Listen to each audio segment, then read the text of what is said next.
అదేవిధంగా sanitation, drinking water, crowd control దీనికి సంబంధించి 3 రోజుల క్రితము పోలీసు వాళ్ళతోటి రెవెన్యూ డిపార్ట్మెంట్ మొత్తం పరిశీలించడం జరిగింది మేడం. దీంట్లో మనకు ఇప్పటివరకు 6 పార్కింగ్ ప్లేస్లు ఐడెంటిఫై చేసి అదేవిధంగా డ్రింకింగ్ వాటర్కి సంబంధించి ఆర్డబ్ల్యూఎస్ వాళ్ళని పంపించడం జరిగింది మేడం. ట్యాంకర్స్తో పాటు దేవాదాయ శాఖ వాళ్ళు కూడా డ్రింకింగ్ వాటర్ విషయంలో వాళ్ళు కూడా ఏర్పాటు చేస్తున్నారు మేడం. అదేవిధంగా పోలీస్ శాఖ వాళ్ళు క్రౌడ్ కంట్రోల్ కానీ తర్వాత సంబంధించి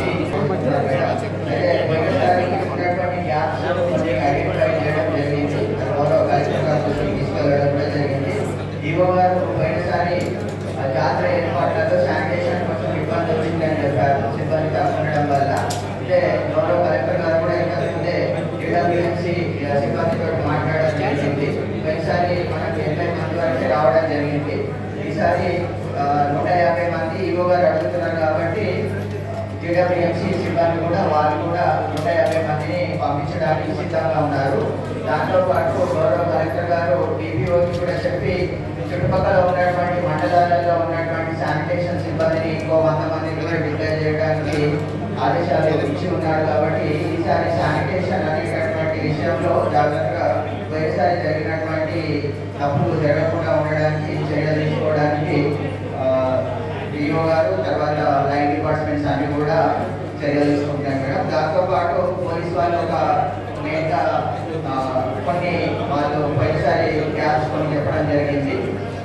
పార్కింగ్ ప్లేస్లలో లైటింగ్ అరేంజ్మెంట్ అనేటటువంటిది ఒకటి వాళ్ళు ఐడెంటిఫై చేశారు. పార్కింగ్ ప్లేస్లో కలిగిన లేకపోవడం వల్ల ప్రయాణికులు పిలిగ్రిమ్స్ కొంత ఇబ్బంది పడ్డటువంటి విషయాన్ని దృష్టికి తీసుకొచ్చినప్పుడు ఈసారి లైటింగ్ అరేంజ్మెంట్ విషయంలో అన్ని పార్కింగ్ ప్లేస్లలో లైటింగ్ అరేంజ్మెంట్ సరిగ్గా ఉండే విధంగా చూడడానికి చర్యలు తీసుకోవడం జరుగుతుంది మేడం.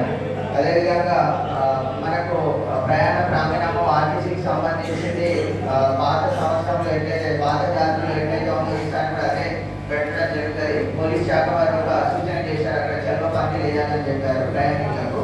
అది ఈసారి ఈవో గారు తప్పకుండా చేస్తారని జరిగింది మేడం.